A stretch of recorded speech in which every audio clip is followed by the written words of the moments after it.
التنزه ممتع معكما يا جدي ويا جدتي.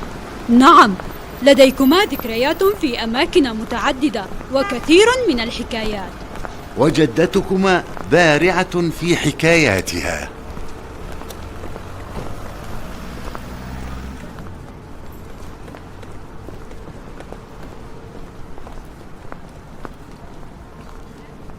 انظر، أعتقد أن لديها العطر الذي يفضله سعد.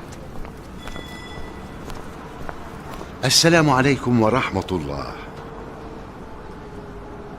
وعليكم السلام ورحمة الله. أي نوع من العطور تريد؟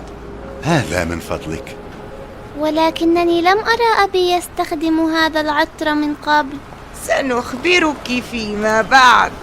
كيف حالك يا أم جميل؟ هل صحتك أفضل؟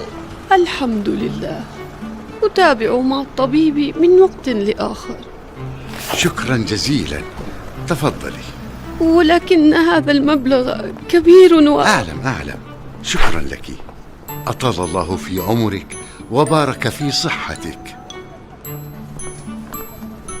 ما الأمر يا جدي؟ لقد أعطيت البائعة نقودا أكثر من ثمن العطر. وأنا متأكدة أن أبي لم يستخدم هذا العطر من قبل. هذه المرأة تعمل وتتعب ولا تتسول، رغم أنها فقيرة ومريضة، ونحن بهذه الصدقة نساعدها. لم يتصدق جدك عليها بالمال فقط، بل بابتسامة في وجهها أيضا، وبالكلام الطيب الذي قاله لها، ومعاملته لها معاملة حسنة. وهل تجوز الصدقة على الأخت يا جدتي؟ لماذا هذا السؤال؟ لأن فواز يتصدق علي منذ وقت طويل، فهو دائما يبتسم في وجهي ويعاملني بلطف. سلوك رائع يا فواز، وهذا العطر هدية لك، هدية وليست صدقة.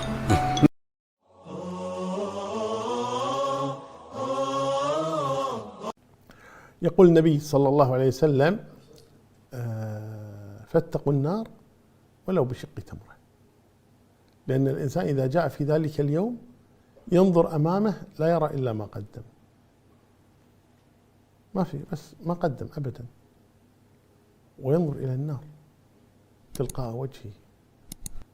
يعني أعمالك هي التي تكون سببا في دخول الجنة أو دخول النار، ولا يلومن أحد إلا نفسه. وذكر النبي صلى الله عليه وسلم من المنجيات الصدقة، هذه من المنجيات، والكلمة الطيبة. إذن الإحسان إلى الخلق، الإحسان إلى الخلق إما بالمال وإما بالمقال. بالمال الصدقة، تمرة، شق تمرة، شق تمرة. بالمقال كلمة طيبة يسمعها منك الناس.